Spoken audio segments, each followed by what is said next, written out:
John Mcclane was a Scottish schoolteacher and revolutionary socialist of the Red Clydeside era. He was notable for his outspoken opposition to the First World War, which caused his arrest under the Defence of the Realm Act and loss of his teaching post, after which he became a full-time Marxist lecturer and organizer. In April 1918 he was arrested for sedition, and his 75-minute speech from the dock became a celebrated text for Scottish left-wingers. He was sentenced to 5 years penal servitude, but was released after the November armistice. Mcclane believed that Scottish workers were especially fitted to lead the revolution, and talked of Celtic communism, inspired by clan spirit. But his launch of a Scottish Workers' Republican Party and a Scottish Communist Party were largely unsuccessful. Although he had been appointed Bolshevik representative in Scotland, he was not in harmony with the Communist Party of Great Britain, even though it had absorbed the British Socialist Party, to which he had belonged. In captivity, Mcclane had been on hunger strike, and prolonged force-feeding had permanently affected his health. He collapsed during a speech and died of pneumonia, aged 44. Biography. Early life. Mcclane was born in Pollokshaws, then on the outskirts of Glasgow, Scotland, to parents of Highland origin. His father Daniel was a potter who hailed from the Isle of Mull, and his mother came from Corpic. Raised in a Calvinist household, Mcclane trained as a schoolteacher under the auspices of the Free Church and then attended part-time classes at the University of Glasgow, graduating with a Master of Arts degree in 1904. Political development. Mcclane first came to politics through the Pollokshaws Progressive Union and Robert Blatchford's Merry England. He became convinced that the living standards of the working classes could only be improved by social revolution, and it was as a Marxist that he joined the Social Democratic Federation, and remained in the organisation as it formed the British Socialist Party. In 1906, Mcclane gave a series of speeches in Pollokshaws which led to the formation of an SDF branch there, and through these, he met James D. McDougall, who became his strongest supporter for the remainder of his life. Mcclane was also an active member of the cooperative movement, and it was his prominent role that led the Renfrewshire cooperative societies to pressurize local school boards to provide facilities for adult classes in economics.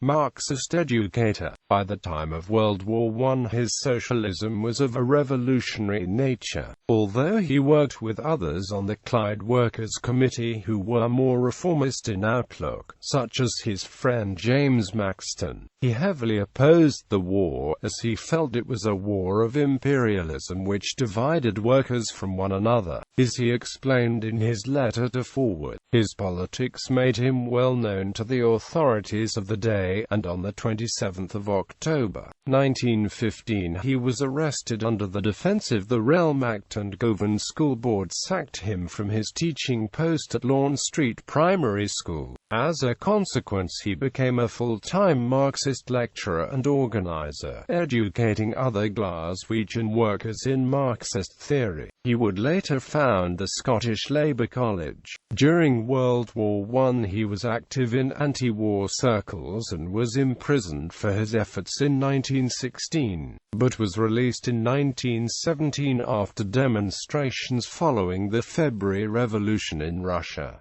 Relationship with Russia. In January 1918, Mcclane was elected to the chair of the Third All-Russian Congress of Soviets and a month later appointed Bolshevik consul in Scotland. He established a consulate at 12 South Portland Street in Glasgow, but was refused recognition by the British government, as a revolutionary enemy of what he saw as an imperialist war. Mcclane was fiercely opposed to the stance adopted by the leadership of the BSP around H.M. Hyndman. However, he was not to be a part of the new leadership which replaced Hyndman in 1916. Trial and imprisonment for sedition. On 15 April 1918, Mcclane was arrested for sedition. He was refused bail and his trial fixed for the 9th of May in Edinburgh. He conducted his own defence in a defiant manner, refusing to plead, and when asked if he objected to any of the jurors replying, "I object to the whole lot of them." The prosecution case was based on the testimony of witnesses who had attended his meetings, who quoted extracts from his speeches using notes they had written up from memory after the meeting. Mcclane objected to his words being taken out of context, saying, "The main parts of my speech, in which my themes are developed, are omitted. I want to expose the trickery of the British government and the police and the lawyers." This speech from the dock has passed into folklore for the Scottish left. Lasting for some 75 minutes, Maclean's speech began. "It has been said that they cannot fathom my motive. For the full period of my active life I have been a teacher of economics to the working classes, and my contention has always been that capitalism is rotten to its foundations, and must give place to a new society. I had a lecture, the principal heading of which was, 'Thou shalt not steal, thou shalt not kill,' and I pointed out that as a consequence of the robbery that goes on in all civilized countries today, our respective countries have had to keep armies, and that inevitably our armies must clash together. On that and on other grounds, I consider capitalism the most infamous, bloody and evil system that mankind has ever witnessed. My language is regarded as extravagant language, but the events of the past 4 years have proved my contention." He went on to say, "I wish no harm to any human being, but as one man, I'm going to exercise my freedom of speech. No human being on the face of the earth, no government is going to take from me my right to speak, my right to protest against wrong, my right to do everything that is for the benefit of mankind. I am not here, then, as the accused. I am here as the accuser of capitalism, dripping with blood from head to foot." His speech concluded, "I have taken up unconstitutional action at this time because of the abnormal circumstances and because precedent has been given by the British government. I am a socialist, and have been fighting and will fight for an absolute reconstruction of society for the benefit of all. I am proud of my conduct. I have squared my conduct with my intellect, and if everyone had done so, this war would not have taken place. I act square and clean for my principles. ... No matter what your accusations against me may be, no matter what reservations you keep at the back of your head, my appeal is to the working class. I appeal exclusively to them because they only can bring about the time when the whole world will be in one brotherhood, on a sound economic foundation.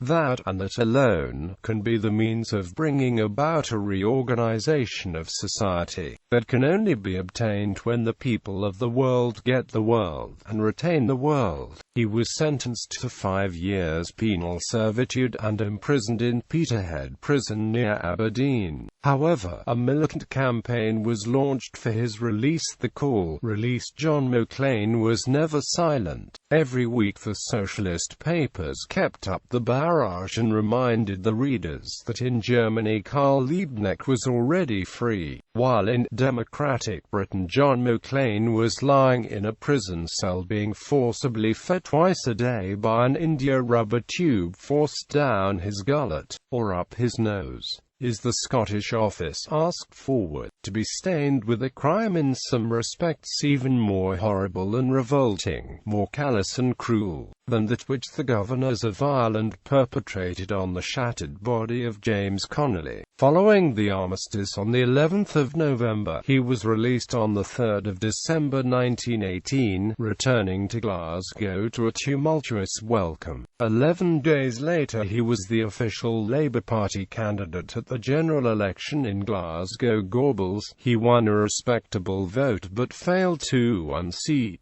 the sitting MP, a former Labour MP who had defected to support for Lloyd George's coalition government.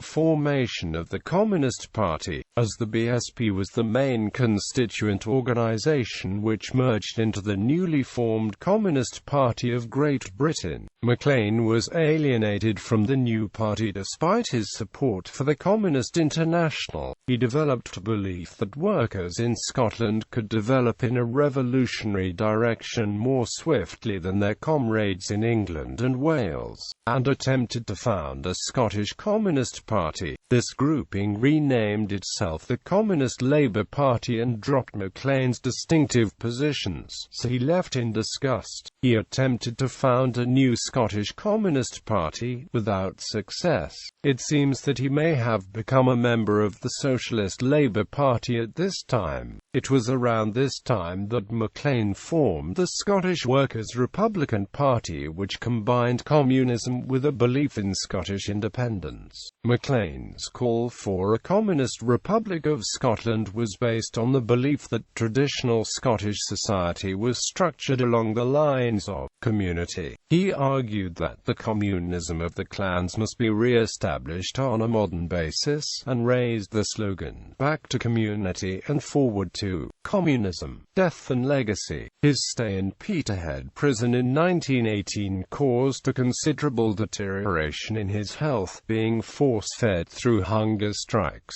Milton quotes a letter that Agnes, his wife, wrote to Edwin C. Fairchild. "Well, John has been on hunger strike since July. He resisted the forcible feeding for a good while, but submitted to the inevitable. Now he is being fed by a stomach tube twice daily. He has aged very much and has the look of a man who is going through torture. Seemingly anything is law in regard to John. I hope you will make the atrocity public. We must get him out of the clutches. It is nothing but slow murder." When he died in 1923, aged 44, his reputation was such that many thousands of people lined the streets of Glasgow to see his funeral procession pass. In the intervening time, Mcclane's funeral has become known as the largest Glasgow ever saw. He left a legacy that has subsequently been claimed by both the Scottish nationalist and Labour movements, making him rare in this respect amongst Scotland's historical figures. The modern Scottish Socialist Party lay claim to Mcclane's political legacy, particularly the Scottish Republican Socialist movement, previously a faction within the SSP. According to a BBC television documentary aired in January 2015, he collapsed while giving an outdoor speech and died of pneumonia, several days before he had given his only overcoat to a destitute man from Barbados.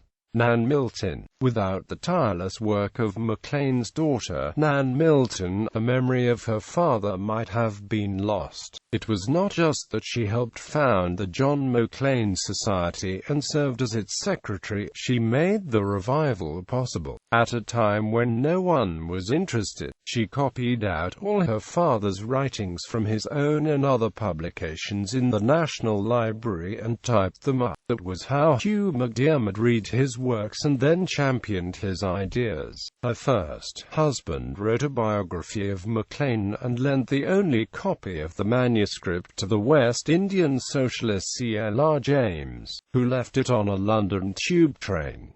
Nan painstakingly reconstructed it for her own biography. Her devotion was remarkable because she hardly knew her father. He became separated from his wife and family when she was an infant because he had time for nothing except work.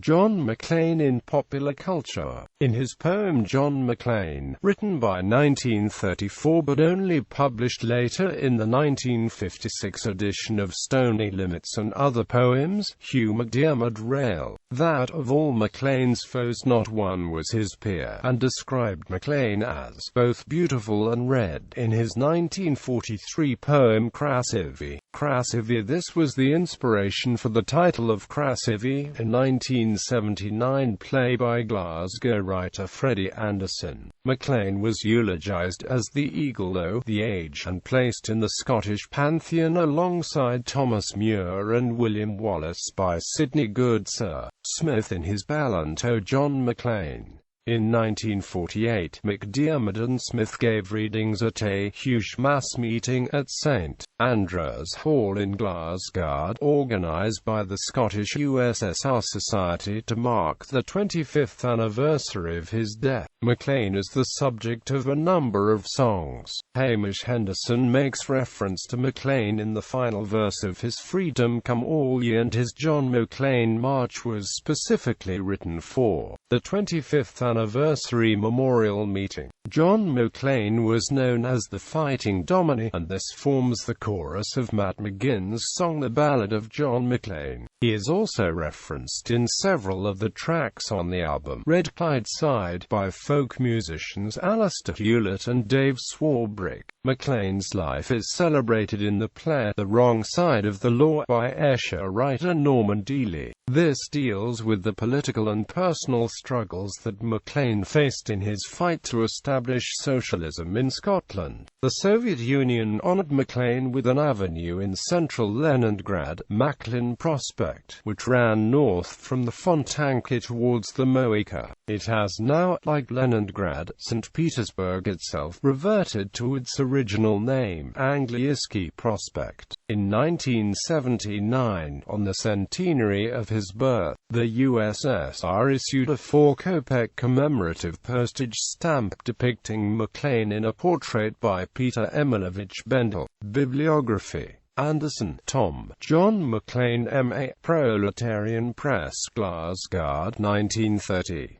Aldred Guy, John Mcclane. Martyr of the Class Struggle, Bacon and Press, Glasgow, 1932. Bell, Tom. John Mcclane, Fighter for Freedom, Communist Party Scottish Committee, 1944. Broome, John. John Mcclane, Lonehead, 1973. Clooney, James. The Voice of Labour, Autobiography of a House Painter, Dunfermline, 1958. Knox, William. Scottish Labour Leaders 1918–1939, A Biographical Dictionary, Edinburgh, 1984, p. 179. ISBN 0-906391-407. Mcclane, John. In the Rapids of Revolution, Essays, Articles, and Letters, 1902–23 ed. Milton, Nan, Allison and Busby, London, 1978. ISBN 0850311756. McGuigan, Kenny. John Mcclane, A Working Class Hero. Weld Books, London, 2005. McShane, Harry and Smith, Joan, No Mean Fighter, London, 1978. ISBN 0-904383-245. McShane, Harry, Remembering John Mcclane, Portrait of a Scottish Revolutionary, New Edinburgh Review 1972, p. 4-10.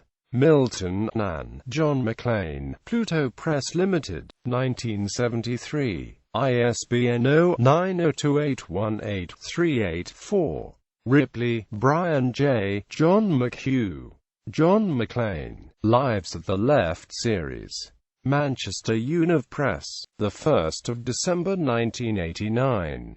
ISBN 0-7190-21812. Sherry, Dave. John Mcclane, Bookmarks, London, 1998. Thatcher, Ian D. John Mcclane, Soviet Versions in History, Volume 77, Issue 251, pp. 421–429, October 1992. Young, James D. John Mcclane.